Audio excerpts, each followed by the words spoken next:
Today, we're going to talk about how to re-enroll prospects. You could say they're clients, but they have bought, but they have decided to back out, or they have sent you that dreaded email or whatever it is, some type of communication that has you like going, wow, I just spent, X amount of time in the call with this person. I was super excited to help them. Now they say, either it's too much or my life got too complex or maybe the timing isn't right.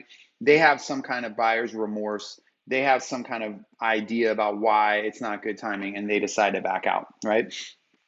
Whether that is a request for a refund or that is a person who's going to just forfeit their remaining payments, whatever it is, it's a very annoying and uncomfortable situation for the practitioner, for the coach. So I want to talk to you about what you can do to transform this in a very effective way. And I also want to kind of put a frame on this because what I want you to get is that what we're going to be talking about today is something that is very transformational in its nature. There's so many people who are teaching you how you can get clients, but there's so few people that are teaching the transformational components of it. We really want you to get that what we're all about here is helping the person, in other words, you, to step more into a transformational coach yourself and step into being more transformational with your clients and prospects, because that is what it's going to take. It's going to take you being able to have the type of conversations that go way deeper than the surface stuff that people are thinking about.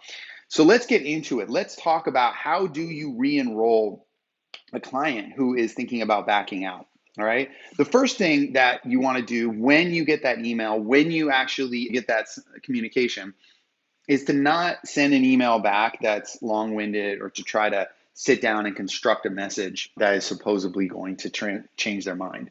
The very first thing you want to do is actually get them on the phone. The thing that most people are really weak at, in my opinion, that we work with in our program all the time to help people with, is becoming able to have quote unquote confrontational conversations with people.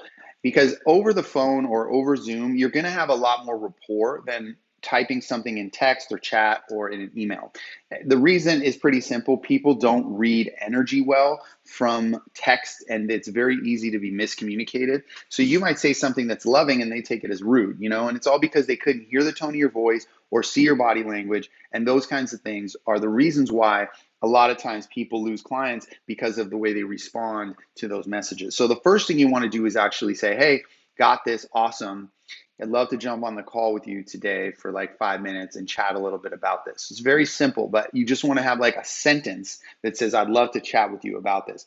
Or, you could, if for whatever reason there's been communication already, you might say, hey, so-and-so, I have an idea for you. Do you have 5 minutes today? I'd love to share it with you. So one way or another, you want to have a very simple communication via text or via email that is going to invite them over to having a call with you or a Zoom session with you.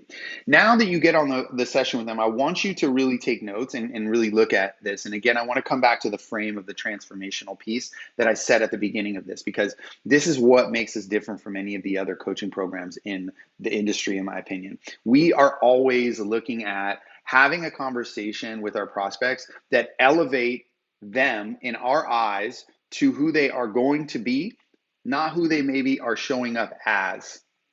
Take that in for a second. We are always seeing our clients and our prospects as who they are going to be, not as who they are showing up as. You see, what happens is that people show up in all kinds of different frames of mind, and they put on a certain state of mind or a persona or an identity that's a disempowering version of themselves.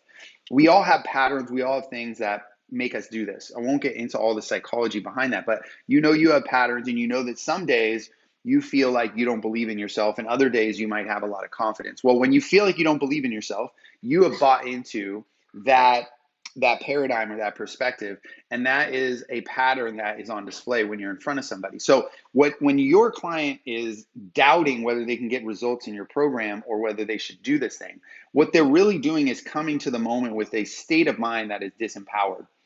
It's not always the case. You could say, oh, the empowering thing is for them to not do the program. but they probably had a very empowering conversation with you that led to them becoming a client. And now they have gone back to their real life, and the triggers of their real environment and the people in their life have made them question whether the state of mind they were in when they spoke to you is real, or who they usually are, their more disempowered self, is the real them. And they've likely bought into the old story and gotten back to the disempowered version. Right? This is where I want you to see how we think of things differently here at Rock Your Gift. We really are underneath the surface with understanding people, and what is in the way primarily is the way that they show up and the person they're being. And we want to see them as who they really are, the success story, not who they're showing up as, even if they show up in that place. So when we hold that vision and we go into these calls, and this is the same with sales calls, or if we're talking about these re-enrollment calls, when we see them in that version of who they're going to be, we're very empowered to hold space for that version to come in and be with us, sort of show up. We help them dissolve the version that is disempowered. It's almost like everybody else in their life enables and sort of keeps in place that version of them that's small. But as a coach, your job and what we stand for at Rock Your Gift is to be that force or that community or that environment that holds a new standard that they are, no matter how they're showing up today, going to become a success, because that's truth. It's actually a law of the universe, right? And that's why we're very transformational, is because a law of the universe is that you want to see beyond appearances and see the truth behind appearances. And the truth is success, is abundance, is health, is happiness, is wealth, right? Truth is there. You can't buy into any of the current appearances that you see. So you reach out, you get on phone, and the very first thing that you want to do is come from that place of seeing them as who they really are and not buying into their small story. Because what can happen is, if you buy into their story and their thing makes a lot of logical sense. Well, after I bought your program, I realized that I have this payment coming up to my daughter's college. And if I don't pay that on time, my daughter is going to not be able to continue her classes. And I think you would understand that that's more important than me being in this program. Like, I'm just giving you a really cut and dry logical type of thing. And you go, oh, yeah, totally. I don't want to be that kind of person that would prevent your daughter from going to college.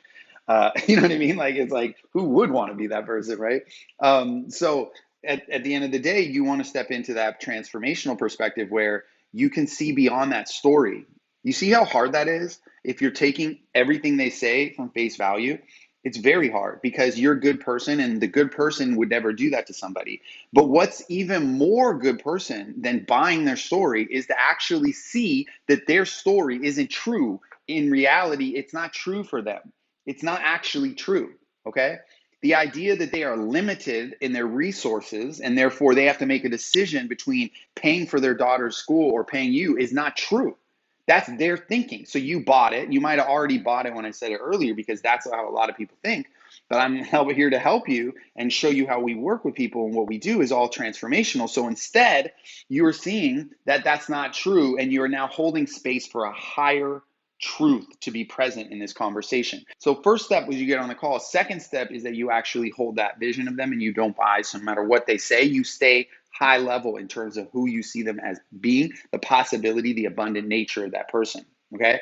Now that you're holding the right feeling tone, the right mindset and paradigm around this person, the very next thing that you're going to do is you're going to set a little bit of a frame for them and how that call, kind of the perspective that you have on that call. And what you're doing in this frame is you're basically letting them know that how they feel is valid. One of the core things of handling objections is to align with the prospect. If they say, oh, I don't know if I can afford this because I have a lot of debts and I'm a little bit worried about going into debt again, let's just say, you would say, I get that, makes sense. Like that can be hard, right? If you said that, I get that, that makes sense, that can be hard. You've now aligned with that person, right? And that alignment lets them down their guard. It lets them feel like safe. You're not in opposition to them. You want them to know that you're not trying to come at them, combating them and saying, no, you don't get it, you're abundant, blah, blah, blah. Like that would never work, right? So you say, I got it. I hear you. Thank you so much for sharing that. Or I got your email and I heard what you said about how your finances are tight and you maybe jumped the gun on this decision. So I just want to let you know that I got that and I honor that. Okay. So that's probably what you're going to say first. And then what you're going to say is, so my intention with this call is not to try to convince you to work with me. Or to stay in the program. That's not my intention for this call. I want to have a heart-to-heart conversation with you because we had a very powerful call when you enrolled them. Like you would say, we had a really powerful call the other day, and that moment was inspiring for me, and I know that it was inspiring for you. And what came up in that call was some really, really powerful things. So I just want to have a conversation with you. We're really not talking about whether or not you work with me. We really want to just have like a heart-to-heart conversation about what's going on, and just really make sure that I'm hearing you, and we can have a clear communication. And if it's the right thing for you to decide to back out, cool, like that's great. And if it's not, then let's talk about that too. But overall, my intention here is just to be present with you and to connect in and make sure that I hear what's going on. Does that make sense? Right? Okay. So you're getting buy-in to the idea that you guys are not there to talk about working together, because that would put pressure on them. That would make it about the decision. But what it's actually about is what's going on with them, and what is their mindset, and where is their thinking. Okay. So remember, we hold the vision of who they really are, but we know that they show up in a lower, identity, or a lower state of mind. Right. So what we're going to do then is have them share. So after you share that frame of, would it be all right with you if we just kind of had this? We're not talking about working together. We're actually just talking about how I could support you. We had a great conversation the other time, and I just want to make sure that we're on the same page if this is the best thing for you. Okay, awesome. So now what you're going to say to them is, I'd love for you to share, tell me what's going on. Like, I got your message, but tell me what's going on. So in Stephen Covey's book, The 7 Habits of Highly Effective People, he talks about you want to seek to understand before being understood. It's one of the tenets of success. So what we're doing here is really applying that principle. We want to hear what's going on with them. We want them to unload. My daughter, school, I looked at the finances, we're under a lot of pressure, I've got a lot going on, I don't know it's the right timing. Whatever those things are, it's like, great, what else? What else? It's like they get to share, and when they share, they're not holding anything back. So all of that pent up sort of whatever anxiety or worry that they might be feeling is not present, and they have an opportunity to simply share their message of challenge or whatever it is. Okay, I got that. I hear that. Thank you so much. So would it be all right with you if I give you, responded would be the next thing that you would say. Okay, so, ask them, is there anything else? Is there anything else? They get it off their chest. Now, would it be okay if I responded? And then from there, what you're going to do is you're going to handle each one of those particular objections in the sequence they were laid out. You might have taken notes, and the first thing they said is, my daughter's thing is coming up. And the second thing is that they said, finances are tight. And then the third thing they said is that, there's a lot of anxiety and stress, and my husband feels this way. And then the fourth thing they said is like, I just don't know if it's good timing considering all these other things going on. Okay. So now you're going to say, okay, let's talk about the very first one. So the first one is about your daughter's college, right? So I totally hear you. Like, that makes total sense to me. Like, that can be very scary. And I just want to check in because, you're saying that the payment to join my program is going to make that not possible. Is that accurate? Like, you won't be able to pay that? And they go, yeah, that's the truth. Is it possible that if you stop getting coaching, that's going to somehow get better? I just want to ask you, like, is it going to help you to not have any support in your life? Or would it be possible that this is actually a problem that is what you need help with? Right? Like, this is one of those things, like, what if you didn't have to make a decision between a coaching program and your daughter's college? Like, what if this was the last time that you had to deal with that type of thing? Right? And they go, that makes sense. I don't want to be the kind of person that's always, worrying about all my financial decisions. And you go, okay, so I just want to put that out there. Again, I'm not asking you to make a decision between the two, but I want to ask you to really see this program that we talked about. Its entire purpose is to help you, whatever it is, right? So then whatever the next thing is, you would sort of end that moment with like, does that make sense? And then let's go to the second thing. You mentioned anxiety, and I'd say, anxiety, when you have a lot of stressors, it's a challenge. Like, I get it. Again, we're aligning with them. And what I want you to get is that we're working together to help you step into a version of yourself that is empowered, that is unstoppable, that is going to, look at the things that used to make you anxious and look at those things as like small little ant like hills that you knock over. Because, what we do with our clients in these programs is we make them they grow to a level of confidence and to a level of certainty that the problems that they used to see were big or small, right? We always have new problems, but the old problems were like, wait, I really made that such a big deal before. So we're actually stretching your ability to handle your life and your threshold. We all have a threshold wherever you're at currently, and we're going to help you to step your standards up so your threshold grows and you can take on more. That's what we're engaged in. That's what we're here to do. Like, does that make sense? Do you see how your anxiety is actually something that's going to start to dissipate because we're going to help you condition the version of who you truly are, right? That does make sense, okay? So as these things were shared, so she got it off their chest. Now each one of these gets elevated, almost like a light gets put on it. It's kind of like a Pixar where that little thing goes, and the light gets put on it, and you go, oh, this thing that looked like this dark problem lightens up and goes, and it sort of rises to a higher level of consciousness. And then you would handle each objection, and then you would basically say, so like, what's coming up for you, you know? And they would share maybe, well, I'm still just worried about this. And you would say, awesome. Well, here's the thing I know. I think there's two options that you have at this moment. So this is the final piece of it. There's two options that you have right now. Option one is that we do not work together and you handle your daughter's college thing and you just stay doing what you're doing.